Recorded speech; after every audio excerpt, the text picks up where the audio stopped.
والسلام على سيد الأنبياء والمرسلين وعلى آله وأصحابه أجمعين. أما بعد فأعوذ بالله من الشيطان الرجيم. بسم الله الرحمن الرحيم. رب اشرح لي صدري ويسر لي أمري واحلل عقدة من لساني يفقهوا قولي. وقال النبي صلى الله عليه وسلم عليكم بسنتي وسنة الخلفاء الراشدين المهديين أو كما قال صلی اللہ علیہ وسلم. معزز حاضرین،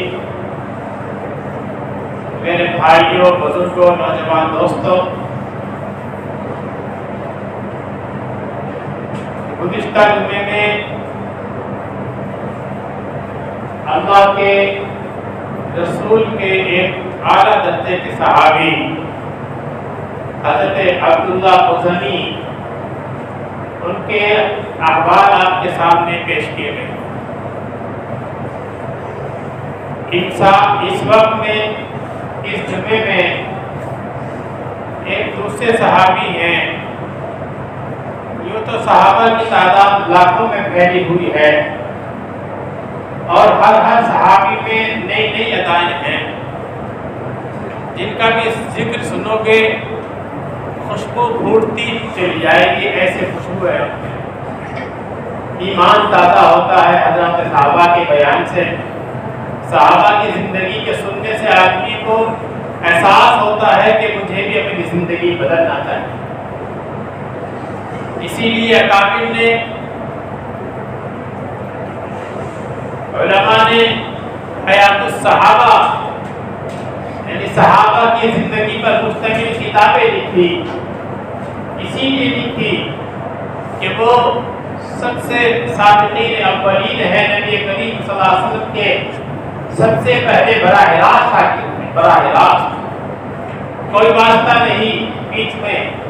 ڈائریکٹ اللہ کے نبی نے ان کو تعلیم دی ہے، کسی اور نے ان کو نہیں سکھایا. اللہ نے ان کا امتحان لیا اور قرآن نے اعلان کیا اولئک الذین امتحن اللہ قلوبہم للتقوی. کس چیز کا امتحان لیا اللہ نے؟ ان کا تقوی کا امتحان لیا کہ ان کے اندر تقوی اور پرہیزگاری کیسی ہے. اور وہ اس تقوی میں 100% نہیں 1000 نمبر لے کر قرآن نے مہر لگا دی کہ کامیاب ہیں، اپنے امتحان میں کامیاب ہیں. اور ایسے کامیاب ہوئے کہ قیامت تک ان کی کامیابی کے گیت گاتے تھے. ایک آدمی کی کامیابی زندگی بھر تک رہتی ہے، مر جاتا ہے، ختم ہو جاتی ہے. لیکن وہ ہیں جن کی زندگیاں نہیں، لوگوں کی زندگیاں ختم ہو جائے گی لیکن ان کی کامیابی کی داستانیں ختم نہیں. اسی لیے صحابہ کا ذکر خیر اپنی مجلسوں میں سنا کرو، ان کی کتابیں سنا کرو، ان کی باتیں سنا کرو. انہوں نے سب سے پہلے اپنے آپ کو دین کے لیے پیش کیا، اپنی جانوں کو دین کے لیے قربان کیا، اپنے مالوں کو دین کے لیے قربان کیا. اور ایسا قربان کیا کہ ایسے قربانی اب قیامت تک کوئی دے نہیں سکتا. ایسے سخت ترین حالات صحابہ پر آئے دوستو کہ ایسے حالات کبھی بھی امت پر آ نہیں سکتے، کبھی بھی نہیں آ سکتے. جب ان حضرات نے ان حالات میں اپنے ایمان کو نہیں گنوایا اور اپنے اسلام کو نہیں کھویا اور اپنے مسلمان ہونے کو نہیں چھپایا تو اب سوچ لو، سمجھ لو کہ ہم معمولی سے حالات میں اپنے مسلمان ہونے کو، مسلمانی کو بھی چھپا دیتے ہیں، اسلام کو بھی ضائع کر دیتے ہیں، ایمان کو بھی کھو بیٹھتے ہیں. غور کر لو ہم صحابہ کے کیسے عاشق یا کیسے صحابہ کے فرما بردار یا ان کے کیسے محبت کرنے والے تھے. اس لیے میں نے آج پھر انہی شہدائیان رسول، انہی عشاق رسول میں سے ایک عاشق رسول کا انتخاب کیا ہے جن کا نام ہے عمر ابن جموح. یہ عمر ابن جموح مدینہ منورہ کے رہنے والے. وہ مدینہ منورہ جس کا اسلام میں داخلے سے پہلے نام مدینہ نہیں تھا بلکہ یثرب تھا۔ یثرب اسلام آیا تو آپ نے اس کا نام بدل دیا۔ آج وہ مدینہ منورہ سے پوری دنیا میں جانا جاتا ہے کہ مدینہ منورہ اللہ کے نبی صلی اللہ علیہ وسلم کا مبارک ہے۔ اس کے قبیلے سے تعلق رکھتے ہیں، ان کے قبیلے اور خاندان کا نام ہے بنو سلمہ المشرق۔ بڑے لوگوں میں سے تھے، معمولی انسانوں میں سے نہیں۔ عمر ابن جموح بہت بڑے لوگوں میں سے، نبی کریم صلی اللہ علیہ وسلم کے بہت بڑے داعی صحابی الداعی الکبیر مصعب بن عمیر رضی اللہ تعالی عنہ، جنہوں نے مدینہ منورہ کے گھر گھر میں جا جا کر ایک ایک فرد کو فردن تنہا الگ الگ کلمہ لا الہ الا اللہ محمد رسول اللہ کی دعوت دی۔ ان کا نام نامی اسم گرامی صحابی رسول حضرت مصعب بن عمیر رضی اللہ تعالی عنہ۔ انہی مصعب بن عمیر کے حلقے میں آگے عمر ابن جموح کے 3 بیٹے۔ ابھی عمر ابن جموح مسلمان نہیں ہوتے، ان کے 3 بیٹے، ایک کا نام معوذ ہے، ایک کا نام معاذ ہے، ایک کا نام خلاد ہے۔ تینوں ان کے حلقے میں آ گئے، انہوں نے اسلام کی دعوت دی۔ اسلام کی دعوت ایسی پیاری دعوت ہے، اسلام کی جو دعوت دی جاتی ہے دوستو زبردستی نہیں دی جاتی۔ اسلام بالکل کھلی کتاب ہے، کھلا مذہب ہے، اس میں خود بنا کیا گیا ہے زبردستی کو، لا اکراہ فی الدین۔ اسلام میں لالچ نہیں کہ لالچ دے کر کسی کو مسلمان بنایا جائے، اسلام میں زور زبردستی نہیں کہ تیر و تلوار یا بندوق کی نوک پر کسی کو مسلمان بنایا جائے، ایسا کہ اسلام ہی قبول نہیں، اور ایسی دعوت ہی قبول نہیں، ایسا پیغام ہی اللہ کے رسول کو قبول نہیں۔ قرآن کریم کے 3 پارے کے رکن نمبر 1 میں اللہ کا اعلان ہے لا اکراہ فی الدین، دین میں زبردستی نام کی کوئی چیز نہیں۔ آپ ایک بھی کسی کے بارے میں بھی آپ تفصیل سے سنیں پڑھیں، کسی کے بارے میں بھی آپ یہ نہیں سنیں گے کہ کسی کو زبردستی مسلمان بنایا۔ حالت یہ ہے، وہاں بیچ میں بات یاد آ گئی، سیدنا حضرت علی مرتضیٰ نبی کریم صلی اللہ علیہ وسلم کے داماد حیدر کرار ہیں، ایک یہودی کے سر پر مسلط ہیں، لڑائی ہو رہی ہے، یہودی کے اوپر بیٹھے ہوئے ہیں، تلوار ہاتھ میں ہے، قریب تھا کہ حضرت علی اس کے یہودی کا کام تمام کر دیتے۔ یہودی نے سوچا مرتا کیا نہیں کرتا، کچھ اور تو نہیں کر سکتا، لا اس کی تھوڑی سی بے عزتی کر دوں۔ لیٹے لیٹے حضرت علی کے منہ پر تھوک دیا۔ اب آپ جانیے کہ ایسے وقت میں جب کہ تلوار ہاتھ میں ہو اور آدمی نیچے ہو اور مارنے والا اوپر ہو اور وہ اتنی بدتمیزی کرے تو تھوک دے، غصہ آنا چاہیے۔ انسان کی طبیعت کا تقاضا کیا ہوگا؟ غصہ آئے گا، اور ایسا آئے گا کہ پہلے ایک ارادہ ہوگا ماننے کا، 2 مرتبہ مانے۔ لیکن یہ اسلام ہے، یہ مسلمانی ہے، یہ نبی کریم صلی اللہ علیہ وسلم کی دعوت اور پیغام کا اثر ہے، یہ حضرت علی رضی اللہ تعالیٰ کو ملی ہوئی سچی صحبت کا پاک اثر ہے۔ جیسے ہی یہودی نے تھوکا فوراً ہی الگ ہٹ گئے۔ یہودی کھڑا ہو گیا، تعجب سے سوال کیا، علی میں تمہارا دشمن، پہلے تمہارا مذہب کا دشمن تھا، پھر تمہاری ذات کا دشمن بنا۔ مذہب کا دشمن تھے اس اعتبار سے میں یہودی، تم مسلمان، صحیح بات ہے، مذہب کا دشمن، اسی بنیاد پر لڑائی ہو رہی تھی کہ تم مجھے مارنے کے لیے تیار تھے۔ اس کے بعد میں تمہاری ذات کا بھی دشمن بن گیا کہ میں نے تمہارے پر تھوک دیا، اب تو ذات کا بھی دشمن بن گیا، تو 2 دشمنیاں میں نے تمہارے ساتھ کی۔ لیکن تم کیا کیسے انسان ہو، بجائے مارنے کے ایک طرف کھڑے ہو گئے؟ کون ہو؟ انسان ہو، فرشتے ہو کون؟ کیا تمہارے اندر غصہ نہیں؟ کیا تمہاری غیرت کو کوئی للکارنے والا نہیں؟ علی کو کہہ رہے یہودی۔ فرمایا حضرت علی نے، اور یہودی سن، تو بھی ایک انسان، میں بھی ایک انسان، میری لڑائی تیری مذہب کی بنیاد پر تھی، جب تو نے میرے اوپر تھوک دیا، میں نہیں چاہتا کہ مذہب کی لڑائی ذات پر آ جائے، اگر میں تجھے اس بنیاد پر مارتا تو وہ ذاتی غصہ ہوتا، ذات کی بنیاد پر لڑائی ہوتی اور میری ساری محنت بیکار جاتی، میں اللہ کے لیے مارتا ہوں، ذات کے لیے نہیں مارتا۔ وہ یہودی کہنے لگا جب ایسی انسانیت کو نبی اسلام سکھاتا ہے، علی ہاتھ بڑھاؤ میں تمہارے ہاتھ پر کلمہ پڑھوں۔ یہ ہے اسلام۔ کہیں کوئی اسلام میں کوئی دعوت کا پیغام کا نظام کوئی زبردستی ہے، کوئی زبردستی لا الہ کی انصاف کرنا۔ تو میں بتا رہا تھا بات کہاں سے کہاں نکل گئی کہ حضرت عمر ابن جموح رضی اللہ تعالیٰ عنہ ابھی صحابی بننے والے تھوڑے وقت میں، ان کے 3 بیٹے معوذ، معاذ اور خلاد تینوں حلقے میں آ گئے، کس کے؟ مصعب بن عمیر کے۔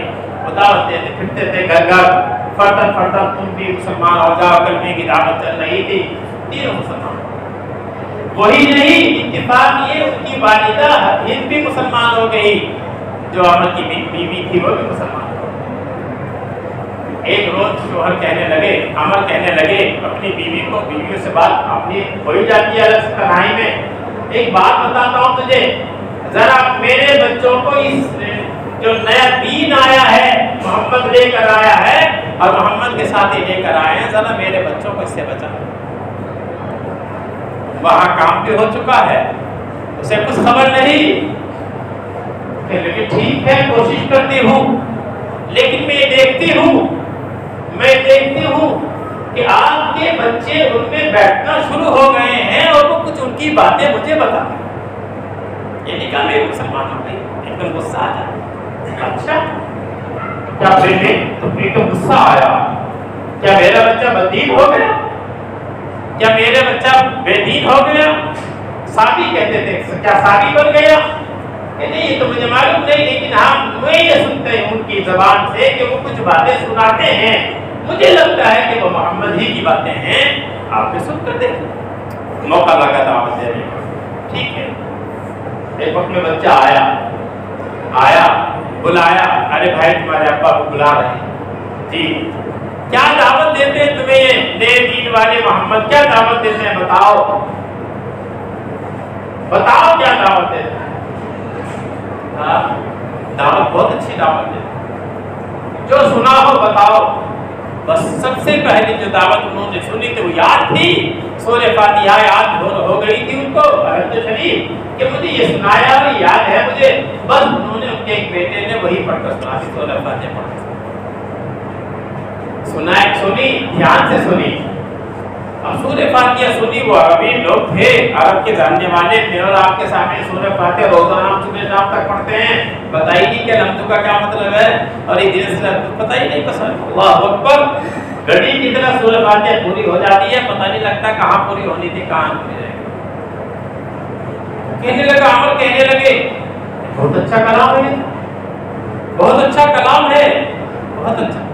بیٹے کو لگا کہ ہاں کچھ پانی اثر کرے گا، لیکن آپ کی دعوت تو بہت اچھی ہے، باپ نے کیا کہا دھیان سے سنی، عمر ابن جموح نے کیا کہا، دعوت تو بہت اچھی، کلام بھی بہت اچھا اثر کیا ہے میرے دل پر، لیکن میں اپنے بت سے مشورہ لے لیتا ہوں، اگر میرے بت نے ہاں کر دی تو میں مسلمان ہوں۔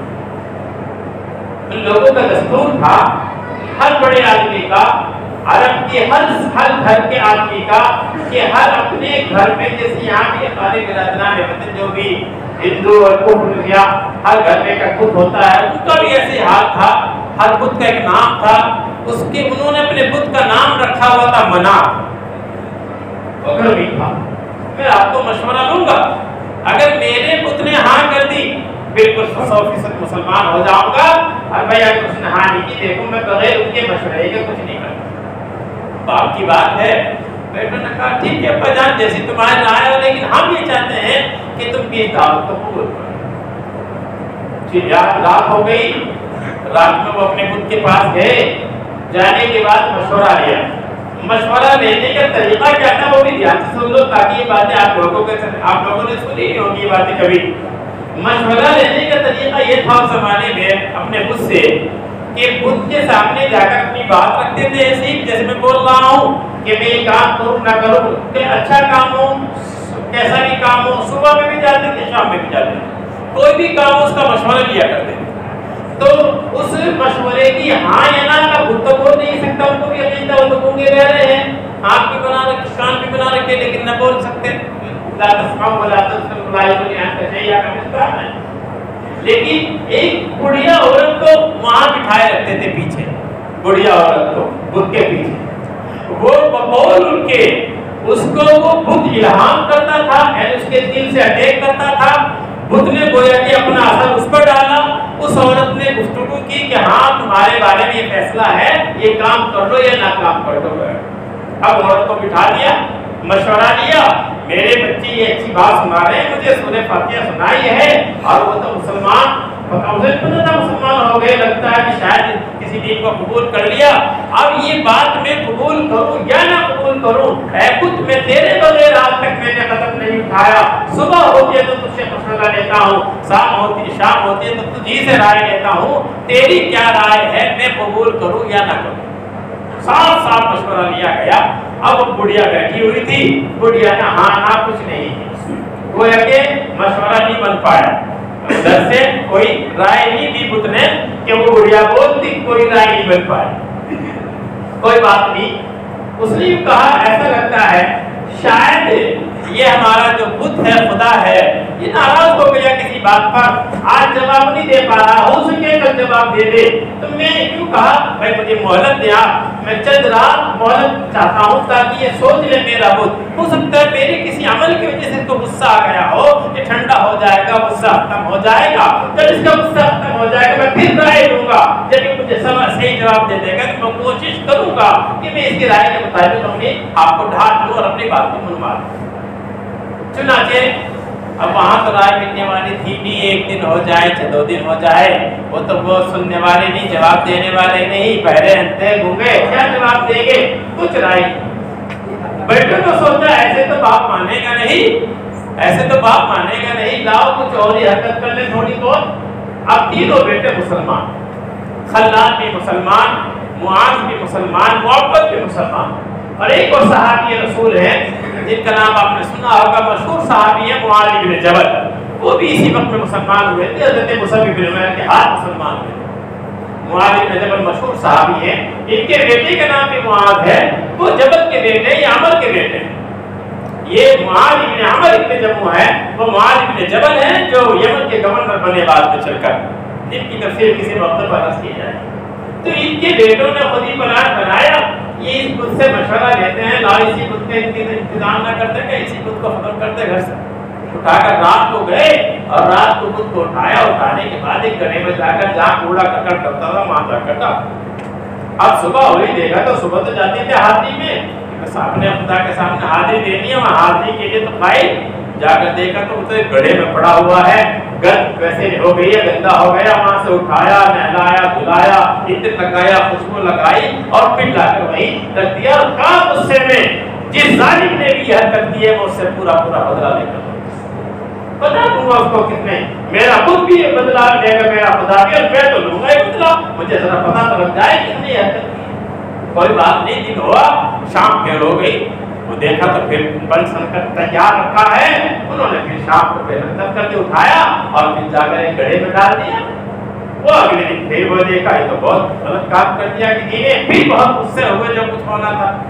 تیسرے دن دیکھا انہوں نے، یہ تو بعد نہیں آتے، تو گڑھے میں سے اٹھا کر لے آتے ہیں، دھو دیتے ہیں، نہلا دیتے ہیں، پہنا دیتے ہیں، ان کو سب کچھ کام کر دیتے ہیں۔ تیسرے دن ایک کام کیے، کنواں تھا خراب سا کنواں، اور ایک کتا ٹکرا ہوا، اس کتے کے گلے میں اٹھا کر دونوں کو ڈال دیا اور اس میں ڈال دیا، لے بیٹھ دیکھے کیسے باپ نکال۔ تیسرے دن پھر گیا، بہت ہی خطرناک جگہ ڈال رکھا، تو کسی بھی کتے میں وہ بھی مرابع کتا اور کنویں کے اندر ڈال رکھا، بس گر پیدا ہو گئے اور یوں کہنے پر آمادہ ہو گئے اگر اس بت میں کوئی طاقت ہوتی تو یہ کم سے کم اپنے کو اس مردار کتے سے بتائے۔ اندر سے ایک آواز آئی، بس آواز آئی، وہی کھلنے کا اثر بن گیا، وہی اسلام کے قبول ہونے کا اثر بن گیا، اسلام قبول ہو گیا، مسلمان ہو گیا آدم بن جموع، جبکہ ان کے تینوں بیٹے پہلے مسلمان۔ گھر میں اسلام آ چکا تھا، بیوی مسلمان ہو چکی تھی، آج عمل بھی مسلمان ہو چکی۔ جب وہ حرکت دیکھتی کہ جس کے سامنے صبح و شام میں روزانہ ہاتھ جوڑتا ہوں، منتیں سماجتیں کرتا ہوں، وہ اپنے آپ کو نہیں بچا سکتا، 3 دن تو مجھے ہو گئے دیکھتے ہوئے، یہ مجھے کیا بچائے گا؟ یہ بات اللہ نے دل میں کھولی تو اسلام قبول کیا۔ ایک پیر کے معذور تھے عمل، ایک پیر ٹھیک تھا سیدھا پیر، ایک پیر سے ڈنڈا کر چلا کرتے، اسلام قبول کر لیا۔ اسی حال میں نبی کریم صلی اللہ علیہ وسلم کی خدمت میں حاضر ہو گئے۔ آپ صلی اللہ علیہ وسلم کے پاس آئے تو غزوہ احد کا زمانہ شروع ہو گیا، تو بھی نام لکھوا دیا، میں بھی جانا چاہتا ہوں۔ بیٹوں نے کہا ابا جان آپ معذور آدمی ہیں، بیماروں کے لیے شریعت نے گنجائش دی ہے کہ لنگڑے نہ جائیں، بیمار نہ جائیں، اپاہج نہ جائیں، ان کو شریک ہونے کی جہادوں میں اجازت نہیں ہے، تم بھی معذور۔ تو ان کو یاد بھی غصہ آیا اور ان کو کہا تم زیادہ طاقتور بننا چاہتے ہو، میں اپنے لنگڑے پر ہی کے ساتھ کیا جہنم جنت سے روک دیا جا سکتا ہوں؟ میں ٹھیک ہوں، لنگڑا ہوں، کیا میرا لنگڑا پر ان کو جنت سے روک دے گا؟ میں اسی حال میں جاؤں گا۔ اور شکایت کری نبی کریم صلی اللہ علیہ وسلم کے سامنے، اے اللہ کے رسول میرے بیٹے مسلمان ہو گئے، میں بھی مسلمان ہو گیا ہوں، اور اسلام کا میں ایک عمل شروع ہو رہا ہے غزوہ احد کا، اور میرے بیٹوں نے بھی نام لکھا دیا، میں نے خود ان کا نام لکھایا ہے، لیکن میرے بیٹے میری معذوری کی وجہ سے منع کرتے ہیں کہ تم لنگڑے ہو، تم مت جاؤ، کہیں کسن جاؤ گے، کہیں کسن جاؤ گے، کہاں تم کو کون اٹھائے پھرے گا؟ اللہ کے رسول کیا میں نہ جاؤں؟ آپ پر تو سب وہی آتی تھی، الہامات ہوتے تھے، دل کی دنیا کھلی ہوئی تھی آپ کو، آپ کی زبان سے جو اس وقت جملہ نکلا وہی نکلا، ارے بھائی جانے دو، کیا پتا اللہ نے ان کے قسمت میں شہادت رکھی، عمل کی قسمت میں، بات کی قسمت میں شہادت، چلو جانے آ گئے، چل دیے۔ بالکل ایک غزوہ احد کی تفصیلات آپ لوگوں کو معلوم نہیں، غزوہ احد بہت سخت ترین معرکہ تھا، نبی کریم صلی اللہ علیہ وسلم کے خلاف دشمنوں نے ایک بہت بڑا محاذ قائم کیا تھا، اور چار طرف سے گویا کہ بڑے حملے ہوئے تھے۔ ایسے وقت میں جہاں اور صحابہ آپ کے دائیں بائیں تھے، ہمارے ابن جموع جو لڑتے تھے وہ بھی آپ کے دائیں بائیں، وہ بھی آپ کے ساتھ۔ آپ چونکہ لڑتا آدمی آپ نے دیکھا وہ کود کر ایک حملہ کیا کرتا، وہ بھی ایک پانچ پیر سے کودتے تھے، بار بار حملہ کرتے تھے اور آپ پر حملے کو روکتے تھے۔ اسی حال میں وہ ان کے ایک بیٹے تھے خلاد، 3 بیٹے تھے، میں نے بتایا معاوض اور معاذ اور خلاد، وہ خلاد ان کے ساتھ اپنے بیٹ باپ کے ساتھ برابر شریک ہو رہے تھے، وہ بھی شہید ہو گئے، وہ بھی شہید ہو گئے، دونوں کے دونوں شہید ہو گئے۔ نبی کریم صلی اللہ علیہ وسلم نے جب دیکھا کہ حالات بالکل ایسے ہو گئے، 70 صحابہ شہید ہوئے، تو اس کی تفصیلات کسی وقت میں بتائی جائے گی، تو آپ نے فرمایا تھا جو جس حال میں ہو، خون اور جن کپڑوں میں جو ہے صحابی ان کو اسی حال میں رکھا جائے گا، نہ ان کے کپڑے بدلے جائیں گے، نہ ان کا خون بدلا جائے گا، اور یہ فرمایا کل قیامت میں ان کو اسی کے ساتھ اٹھایا جائے گا، ان کا رنگ تو خون کا ہوگا، لیکن ان سے جو خوشبو پھوٹ رہی ہوگی وہ مشکل رنگ تو خون کا رنگ ہوگا، لیکن خوشبو جو پھوٹے گی قیامت میں شہداء احد کی اور تمام شہداء کی وہ مشک عنبر کی خوشبو پھوٹ رہی ہوگی۔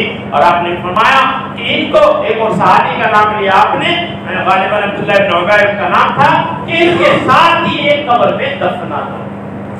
انہوں نے دعا مانگی تھی اللہ کے، جب جا رہے تھے، اے اللہ میں تیرے راستے میں شہادت کی تمنا رکھتا ہوں۔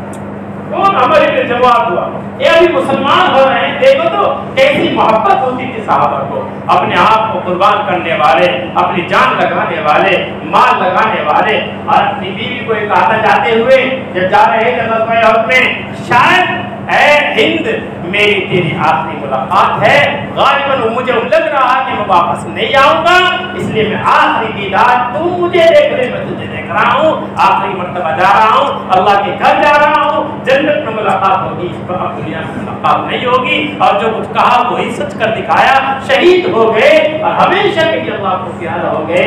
یہ ہمارے ابن جموع رضی اللہ تعالیٰ جن کے بیٹے بھی غزوہ احد میں شہید ہوئے، 2 بیٹے بعد میں